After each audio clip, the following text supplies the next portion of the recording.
Hey guys, it's Mr. Creepsley. Today I got another video for you called Squidward's Suicide. I just want to start off by saying if you want an answer at the end, prepare to be disappointed. There just isn't one.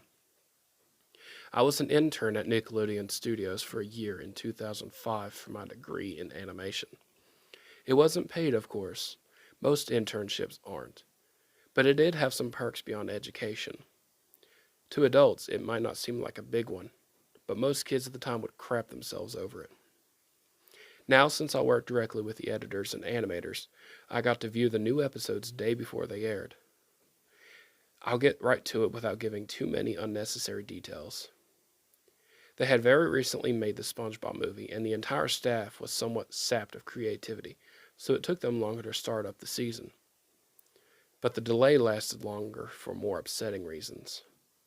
There was a problem with the Series 4 premiere that set everyone and everything back for several months. Me and two other interns were in the editing room, along with the lead animators and sound editors for the final cut. We received the copy that was supposed to be Fear of a Krabby Patty, and gathered around the screen to watch. Now, given that it isn't final yet, animators often put up a mock title card, sort of an inside joke for us, with phony, oftentimes lewd titles such as How Sex Doesn't Work, instead of Rockabye Bivalve. When SpongeBob and Patrick adopt a sea scallop. Nothing particularly funny, but work-related chuckles. So when we saw the title card, Squidward's Suicide, we didn't think it more than a morbid joke. One of the interns did a small throat laugh at it. The happy-go-lucky music plays as is normal. The story begins with Squidward practicing his clarinet, hitting a few sour notes like normal. We hear SpongeBob laughing outside, and Squidward stops, yelling at him to keep it down as his consort was that night and needs to practice. SpongeBob says okay and goes to see Sandy with Patrick.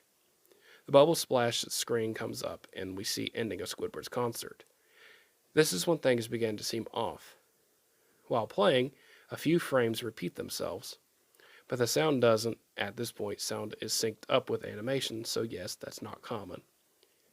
But when he stops playing, the sound finishes as the skip never happened. There's a slight murmuring in the crowd before they begin to boo him. Not normal cartoon booing that is common in the show, but you can very clearly hear malice in it. Squidward's in full frame and looks visibly afraid. The shot goes to the crowd, with SpongeBob in center frame, and he too is booing, very much unlike him. That isn't the oddest thing, though. What is odd is everyone had hyper-realistic eyes, very detailed. Clearly not shots of real people's eyes, but something a bit more real than CGI. The pupils were red. Some of us looked at each other, obviously confused.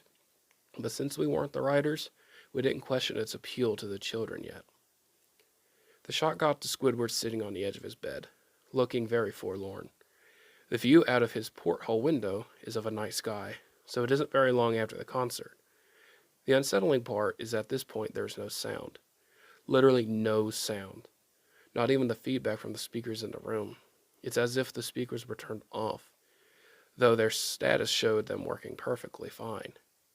He just sat there, blinking, in the silence for about 30 seconds. Then he started to sob softly. He put his tentacles over his eyes, cried quietly for a full minute more, all the while sound in the background very slowly growing from nothing to barely audible. Sounded like a slight breeze through a forest. The screen slowly begins to zoom in on his face. By slow, I mean it's only noticeable if you look at shots 10 seconds apart, side by side. His sobbing gets louder, more full of hurt and anger. The screen then twitches a bit, as if it twists in on itself. For a split second, then back to normal. The wind through the trees sound gets slowly louder and more severe, as if a storm is brewing somewhere. The eerie part is this sound and Squidward sobbing sounded real, as if the sound wasn't coming from the speakers, but as if the speakers were holes the sound was coming through from the other side.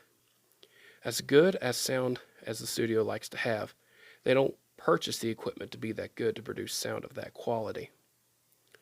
Below the sound of the wind and sobbing, very faint, something sounded like laughing.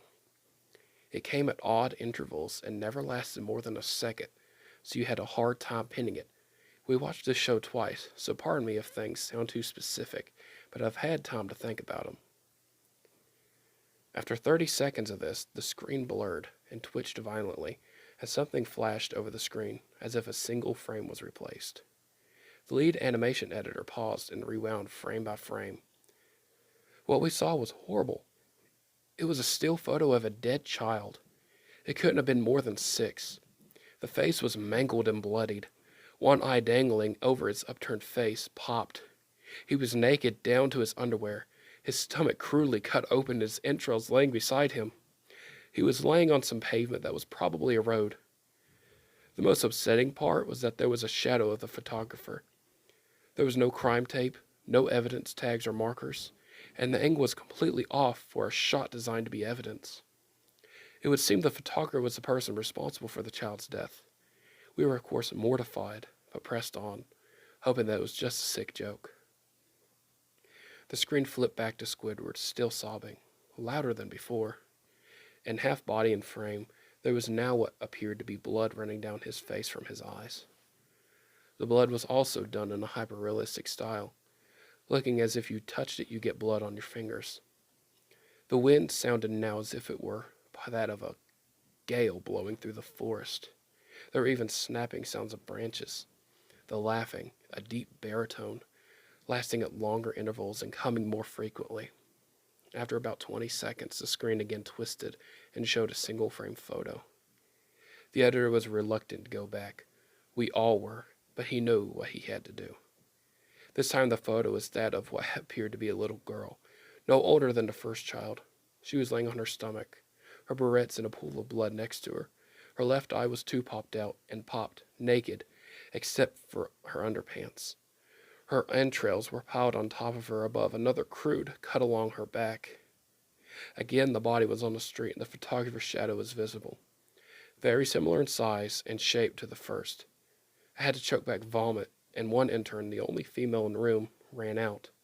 The show resumed. About 5 seconds after the second photo played, Squidward went silent, as did all sound. Like it was when the scene started. He put his tentacles down and his eyes were now done in hyperrealism like the others were in the beginning of this episode. They were bleeding, bloodshot and pulsating. He just stared at the screen, as if watching the viewer. After about 10 seconds, he started sobbing, this time not covering his eyes. The sound was piercing and loud, and most fear-inducing of all, his sobbing was mixed with screams. Tears and blood were dripping down his face at a heavy rate. The wind sound came back, and so did the deep-voiced laughing. And this time the still photo lasted for a good 5 frames. The animator was able to stop it on the 4th and backed up. This time the photo was of a boy, about the same age, but this time the scene was different. The entrails were just being pulled out from his stomach, wound by a large hand. The right eye popped and dangling, blood trickling down it. The animator proceeded. It was hard to believe, but the next one was different. But we couldn't tell what.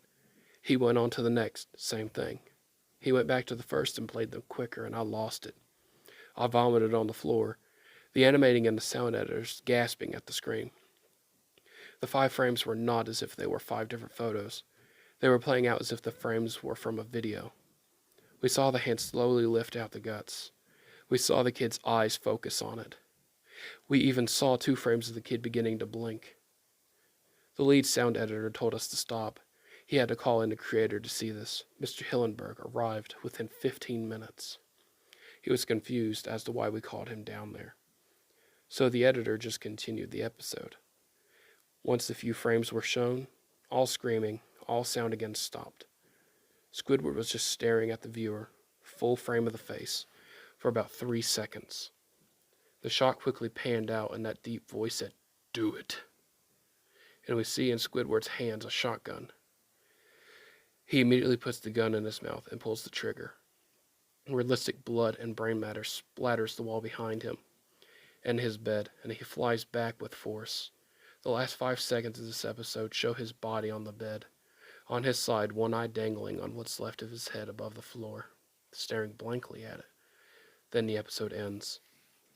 Mr. Hillenberg is obviously angry at this. He demanded to know what the hell was going on. Most people left the room at this point, so it was just a handful of us to watch it again. Viewing the episode twice only served to imprint the entirety of it in my mind and caused me more horrible nightmares. I'm sorry I stayed. The only theory we could think of was the file was edited by someone in the chain from the drawing studio to here. The CTO was called in to analyze when it happened. The analysis of the file did show it was edited over by new material. However, the timestamp of it was a mere 24 seconds before we began viewing it. All equipment involved was examined for foreign software and hardware, as well as glitches. As if the timestamp may have glitched and showed the wrong time, but everything checked out fine. We don't know what happened to it, and to this day nobody does. There was an investigation due to the nature of the photos, but nothing came of it. No child scene was identified, and no clues were gathered from the data involved, nor physical clues in the photos. I never believed in unexplainable phenomena before, but now that I have something and cannot prove anything about beyond anecdotal evidence, I think twice about things every day of my life.